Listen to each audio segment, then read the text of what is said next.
ជីវប្រវត្តិសម្ដេចអគ្គមហាសេនាបតីតេជោហ៊ុនសែននាយករដ្ឋមន្ត្រីហ៊ុនសែនកើតនៅថ្ងៃទី5ខែសីហាឆ្នាំ1952ក្នុងប្រវត្តិរូបផ្លូវការថ្ងៃទី4ខែមេសាឆ្នាំ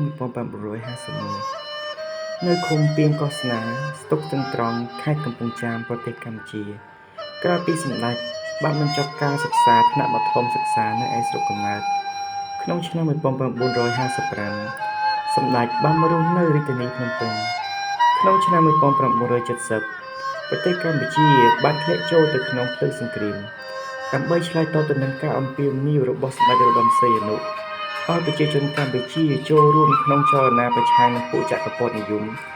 ក្នុងអាយុ18ឆ្នាំសម្ដេចហ៊ុនសែនបានចូលរួមក្នុងចលនាតស៊ូនេះមុនថ្ងៃទទួលជ័យជំនះ17មេសាឆ្នាំ1975មួយថ្ងៃគឺត្រូវថ្ងៃទី18ខែមេសាឆ្នាំ1975សម្ដេចហ៊ុនសែនបានរងរបួសផ្នែកខាងឆ្វេងក្រោយពីសម្ដេចបានជាសះស្បើយឡើងវិញពីការព្យាបាលអស់រយៈពេលយ៉ាងយូរសម្ដេចបានរៀបអាពាហ៍ពិពាហ៍ជាមួយនឹងជំទាវ ប៊ុនរ៉ានីមានកូនប្រុស3នាក់និងកូនស្រី2នាក់នាមឯកឧត្តមហ៊ុនម៉ាណែតលោកជំទាវហ៊ុនម៉ាណាឯកឧត្តមហ៊ុនម៉ានីតឯកឧត្តមហ៊ុនម៉ានីនិងលោកជំទាវហ៊ុនម៉ាលីក្នុងឆ្នាំ1977ដោយមិនពេញចិត្តទៅនឹងរបប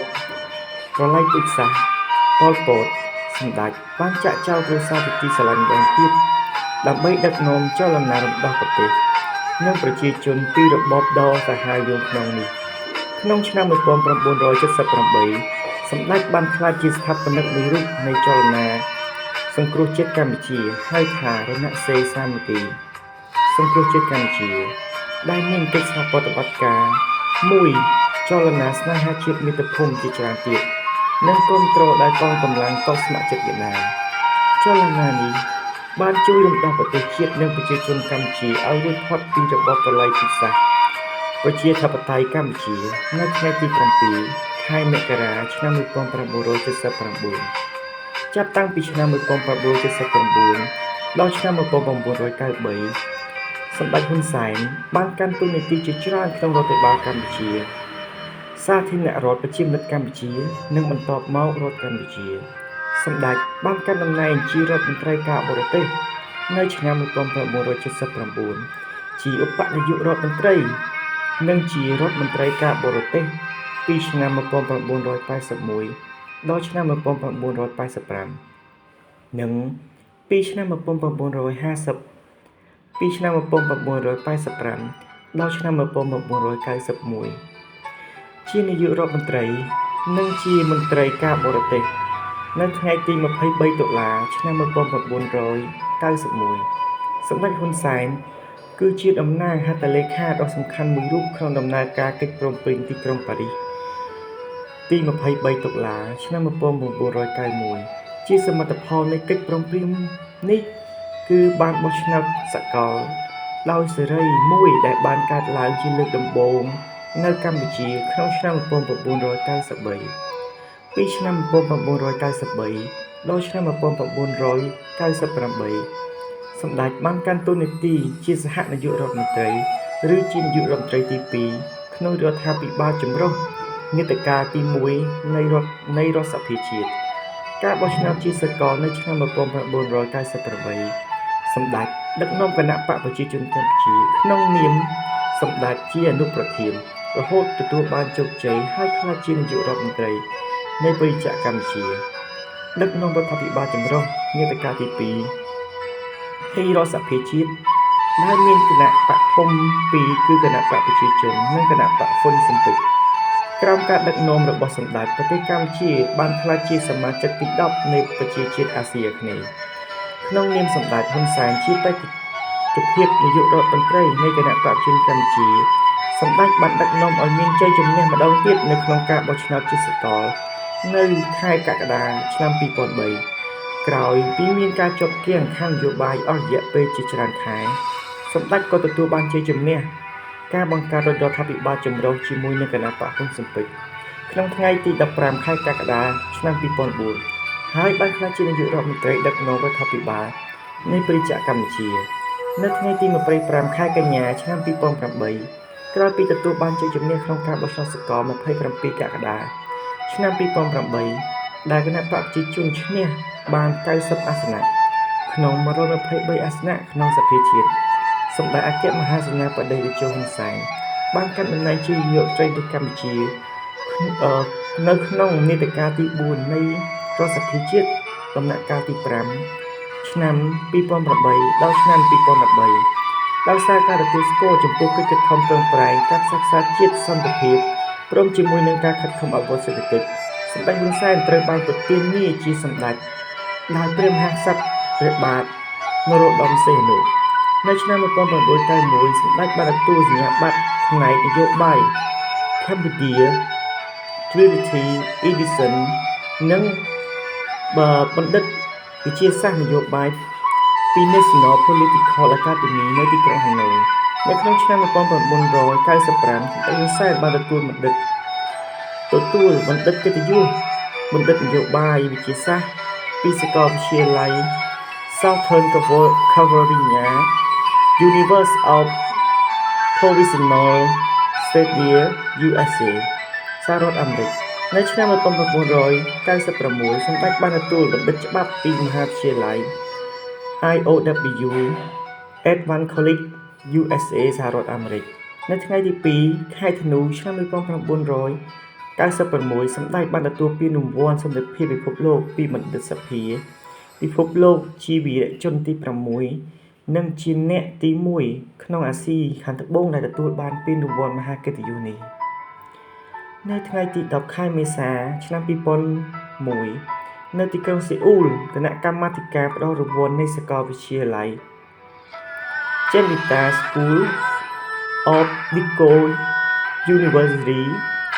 ក្នុងប្រទេសកូរ៉េខាងត្បូងបានផ្តល់បណ្ឌិតកិត្តិយសផ្នែកវិទ្យាសាស្ត្រនយោបាយជូនសម្ដេចនាយករដ្ឋមន្ត្រីហ៊ុនសែនក្នុងកិច្ចខិតខំប្រឹងប្រែងផ្សះផ្សាជាតិការស្ដារឲ្យមានសន្តិភាពនិងស្ថិរភាពឡើងវិញនៅក្នុងប្រទេសកម្ពុជាការបង្កើតឲ្យមានទំនាក់ទំនងការទូតរវាងប្រទេសកម្ពុជានិងសាធារណរដ្ឋកូរ៉េការខិតខំប្រឹងប្រែងរបស់សម្ដេចលើកិច្ចសហប្រតិបត្តិការចំពោះប្រទេសក្នុងអាស៊ាននៅថ្ងៃទី15ខែវិច្ឆិកាឆ្នាំ2001សម្ដេចហ៊ុនសែនបានទទួលបណ្ឌិតផ្នែកវិទ្យាសាស្ត្រនយោបាយពី Honokaso ក្នុងទំនាក់ទំនងអន្តរជាតិពីសាកលវិទ្យាល័យ University of Mikoham ប្រទេស Thailand នៅថ្ងៃទី22ខែធ្នូ2001 Sinjinmol នៃមជ្ឈមណ្ឌលសន្តិភាពអន្តរជាតិបានប្រគល់ពានរង្វាន់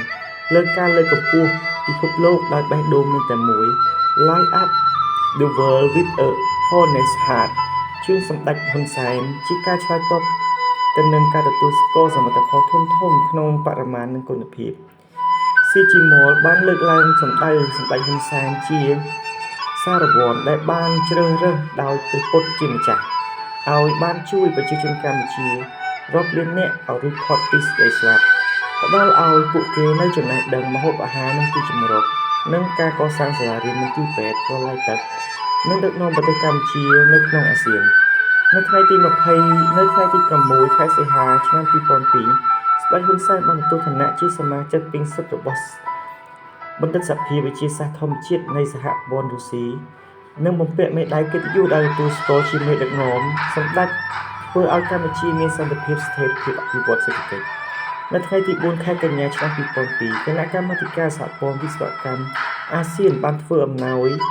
ដែលមិនអាចកាត់ថ្លៃបានជូនសម្ដេចនៅគោរមនីយថ្នាក់កិត្តិយសខ្ពស់បំផុតរបស់សហព័ន្ធវិស្វកម្មអាស៊ានគឺសមាជិកកិត្តិយស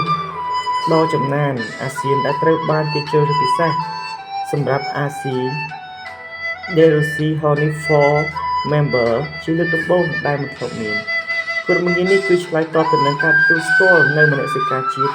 និងសមត្ថភាពនៃអ្នកដឹកនាំក្នុងការបញ្ចប់សង្គ្រាមផ្ទៃក្នុងការស្ដារនិងអភិវឌ្ឍលើគ្រប់វិស័យផ្ដល់ឱកាសឲ្យវិស្វករកម្ពុជាបានចូលរួមក្នុងដំណើរការអភិវឌ្ឍនិងការកសាងប្រទេសជាតិឡើងវិញនៅថ្ងៃទី10ខែមេសាឆ្នាំ2004ទេសាភិបាលនិងប្រសិទ្ធិនៃសាកលវិទ្យាល័យ Irish នៃសហភាពអឺរ៉ុបបានធ្វើអំណោយដ៏ខ្ពស់ដល់ថ្នាក់ដឹកនាំគឺបណ្ឌិតកិត្តិយសទស្សនវិជ្ជាក្នុងផ្នែកវិទ្យាសាស្ត្រនយោបាយជូនសម្ដេច ជាការឆ្លើយតបទៅនឹងការទទួលស្គាល់នៃការលះបង់ការបង្កើតសមិទ្ធផលធំៗរបស់សម្ដេចក្នុងឆ្នាំជាមួយគ្នានោះដែរសាកលវិទ្យាល័យអន្តរជាតិ Irish ក៏ប្រគល់នូវមេដាយកិត្តិយសខ្ពស់បំផុតជូនសម្ដេចផងដែរនៅថ្ងៃទី9 ខែកក្កដា2004សាកលវិទ្យាល័យកម្ពុជាបានប្រគល់ថ្នាក់បណ្ឌិតកិត្តិយសផ្នែកវិទ្យាសាស្ត្រនយោបាយជូនសម្ដេចហ៊ុនសែនឆ្លើយតបទៅនឹងការលះបង់ដើម្បីសម្រេចបាននូវសមិទ្ធផលធំៗក្នុងការការពារកសាងអភិវឌ្ឍប្រទេសជាតិក្រោមការដឹកនាំដ៏ឈ្លាសវៃរបស់សម្ដេចតាមវិទ្យាសាស្ត្រនយោបាយទំនើបជឿនលឿននៅក្នុងការកែប្រែទម្រង់វិស័យជាពិសេសអប់រំរក្សាការផ្សះផ្សាជាតិស្ថិរភាពសន្តិភាពការបង្រួបបង្រួមនៅក្នុងតំបន់ថ្ងៃទី15 កញ្ញា2004សម្ដេចហ៊ុនសែនបានទទួលយកនិងស្បត់ចូលកាន់តំណែងជាសមាជិកនៃសមាគមមេធាវីកម្ពុជាគណៈមេធាវីកម្ពុជានៅថ្ងៃទី6 ខែកញ្ញា2005ថ្ងៃទី21 ខែមិនិនាឆ្នាំ2006ដំណើរទស្សនកិច្ចផ្លូវការទៅសាធារណរដ្ឋកូរ៉េខាងត្បូងសាកលវិទ្យាល័យអ៊ុងជូសុងទីក្រុងសេអ៊ូលបានធ្វើអំណោយថ្នាក់បណ្ឌិតកិត្តិយសទស្សនៈផ្នែកវិទ្យាសាស្ត្រនយោបាយជូនសម្ដេចដើម្បីជាសក្ខីភាពទទួលស្គាល់ការដឹកនាំប្រកបដោយគតិបណ្ឌិតនិងកសាងជាតិឡើងវិញនឹងការខិតខំប្រឹងប្រែងលះបង់កម្លាំងកាយកម្លាំងចិត្តស្វែងរកសន្តិភាពវិបលភាពក្នុងប្រទេសកម្ពុជានិងអាស៊ីគ្នាទាំងមូលជាពិសេសការពង្រឹងទំនាក់ទំនងមិត្តភាពសាធារណរដ្ឋកូរ៉េនៅថ្ងៃទី29 ខែមករា2007ក្រសួងអប់រំនិងបណ្ដុះបណ្ដាលនៅប្រទេសវៀតណាមតាមរយៈសាកលវិទ្យាល័យទីក្រុងហាណូយបានផ្ដល់ថ្នាក់បណ្ឌិត The Dental of Dr. Hanoi Castle ផ្នែកអប់រំជូនសម្ដេចហ៊ុនសែនដែលជាការដឹងគុណចំពោះការចូលរួមចំណែកប្រទេសកម្ពុជាក្នុងការអភិវឌ្ឍសេដ្ឋកិច្ចដែលទទួលបានសមិទ្ធផលយ៉ាងឆាប់រហ័សនិងភាពរីកចម្រើនគួរឲ្យកត់សម្គាល់ក្នុងប៉ុន្មានឆ្នាំនេះថ្ងៃទី25 ខែវិច្ឆិកា2008នៅទីក្រុងវៀងចាន់ប្រទេសឡាវប្រធានាធិបតីជុំម៉ាលីសាយ៉ាសំបានប្រគល់មេដាយថ្នាក់ជាតិជូនសម្ដេចតេជោហ៊ុនសែនផងដែរជារួមគឺឃើញថាសម្ដេចហ៊ុនសែនបានតស៊ូងើបចេញពីរបបដ៏ខ្មៅងងឹតព្រមទាំងបានស្រោចស្រង់ប្រទេសកម្ពុជាចេញពីភូមិជ្រាំរហូតក្លាយជាប្រទេសដែលពោរពេញទៅដោយពន្លឺនិងប្រជាជនមានការរស់នៅសមរម្យហើយការអភិវឌ្ឍឡើងជាលំដាប់